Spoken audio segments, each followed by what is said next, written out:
If your CTR is low, you're paying Pinterest more for less. And especially during the last season of the year, you want to be very cautious with your precious ads budget. But there's good news because we can probably fix your ads creative pretty quickly so you can actually start doubling your traffic, increasing your sales, and all starting today. For the ones who are new around here, my name is Magdalena. I've been running Pinterest ads for the last 5 years, specifically for e-commerce, and I've worked with a variety of niches, all the ways from juices to cremation urns and women's fashion. There are so many things, and I'm pretty sure that your audience is on Pinterest too. So before you're gonna give up on Pinterest and think this might just not be for my business, let me break it down in this video and get you some results really quickly. I would recommend you do one of the things. Either if you're already running your Pinterest ads, pull up your Pinterest ads dashboard, your reporting dashboard, and see if you can recognize any of the metrics that we're going to be talking about in this video. Or you can just listen to it and try to retain it and then go and look into your ads dashboard. But at least make sure that you're going to take some action because that's where your momentum is going to be created. And data can feel super overwhelming. So that's why I'm breaking this series into separate videos so you don't have to feel overwhelmed and you can really take this step by step and improve everything step by step. If you want to have the shortcut to this process, make sure to get the Pinterest ads recovery below this video because I'm going to take you through everything and you don't have to wait until the next video drops.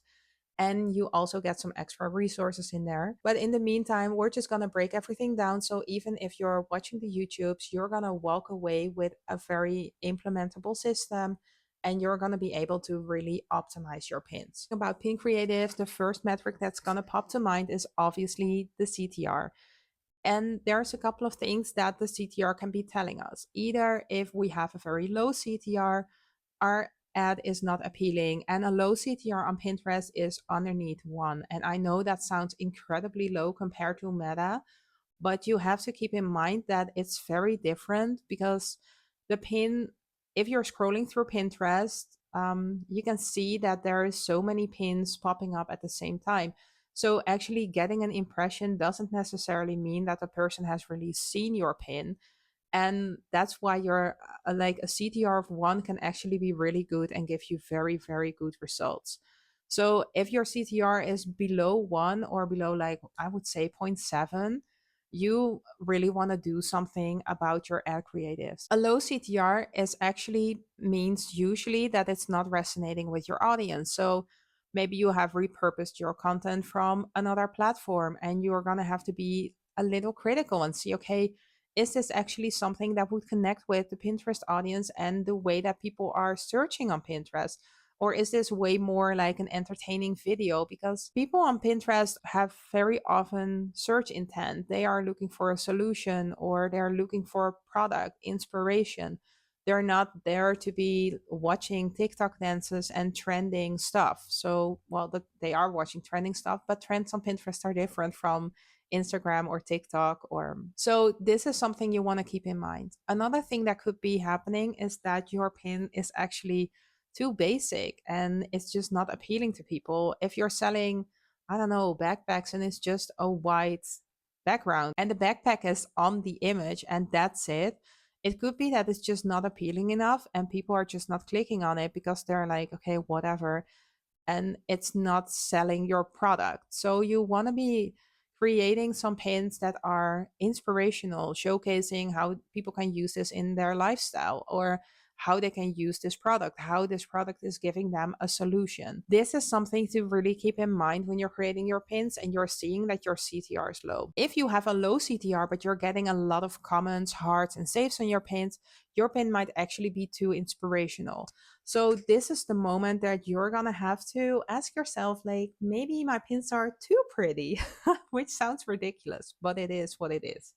So if this is the case, you really want to think, okay, it could also be the targeting that you have created.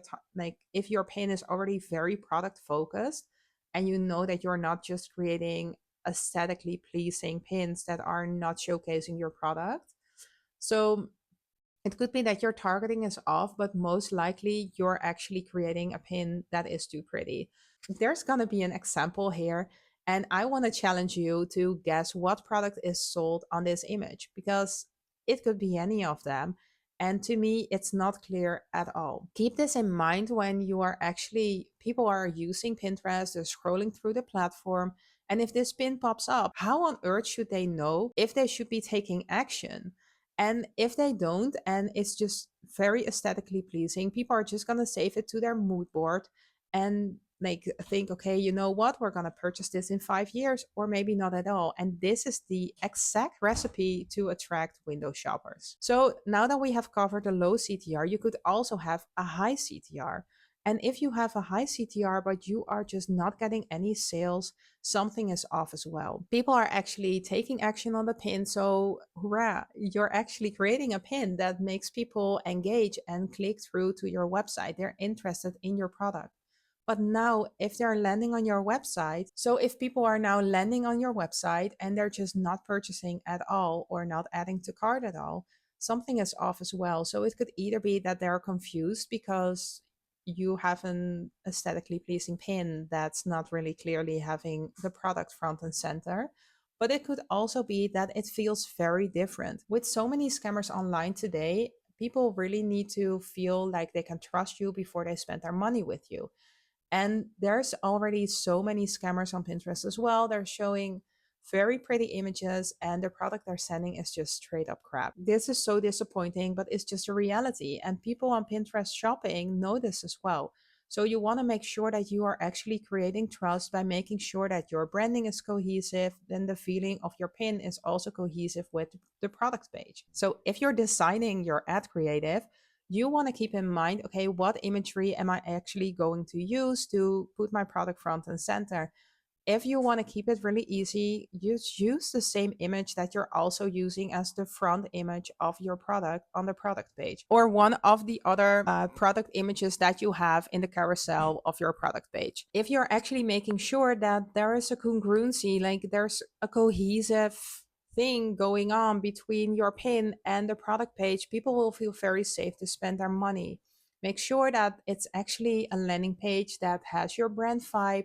Make sure that you have images that you have created yourself, or actually like the images are all cohesive. So if people go to the product page, the category page, you know, sometimes if you have these drop shippers, I mean, like, not to poo on drop shippers at all, like, go watch these videos and use them. Like, I'm not against you at all. Make sure to actually put in the effort to create cohesive images on your category page and not like all different types of images. And it's so obvious that their products are just drop shipped because people are very, there's still people falling for it. But not all people are falling for this anymore, and you really want to actually create that trust, so people are spending their money with you and they're trusting with you, because otherwise they're gonna hit order and buyer remorse is gonna kick in straight away. And it's very, people are way more likely to actually get a refund on their order. This is something that you could easily do to create this cohesiveness between your ad creative and your product page. So to summarize what we talked about in this video, you want to actually create pins that have your product front and center, showcase your product in an inspirational way. So like show someone using the product, or the product, like a video where you can see all the features of the product. I don't know, you know your product best, so you come up with your creatives yourself, but you get the idea. So now that you know it is product focused, you can actually make sure that your pins are cohesive or congruent with the product page you're landing on. Make sure that it's clear you're selling something and you're just not creating some creative aesthetic pin that people want to save on their vibey mood board. You want to make sure that people are understanding what product they're actually purchasing when they're clicking on that pin. And also, you want to be targeting the right people. We're going to dive deeper into targeting in another video. I want to already like do a little forecasting, because you want to actually target those people who are ready to purchase, rather than people who are very interested in aesthetics or inspiration for a certain season or something. Because those are the people, those are the interests and the keywords that will be attracting window shoppers that create vibey mood boards. And if your pins are on point, you can really focus on your targeting and you will start to see results so really fast. Once you have your ads up and running, you're targeting your audience, it will all get so much easier because you can actually learn, okay, what kind of pins are bringing in the sales, what kind of pins are actually making people take action. And if you're also setting up your retargeting campaigns, you can also feel free to add a call to action on this pin. Go test it. Go test it in the wild.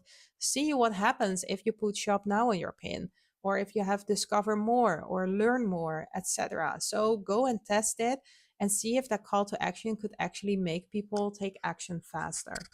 This is what I wanted to give to you. Now go into your ads reporting, go and see, okay, what data do I actually have? What is it telling me? What can I learn from my audience to make sure that I actually serve them what they're asking for? And in that way, start making more sales. In the next video, we're actually going to talk about targeting and landing page or product pages. So make sure to watch that video. If you are seeing traffic, but you're just not seeing any add to carts or sales, or you just want to optimize this section. If you don't want to wait for next week's video, make sure to get the Pinterest ads recovery below this video and get your ads fixed today. I'll see you in the next one.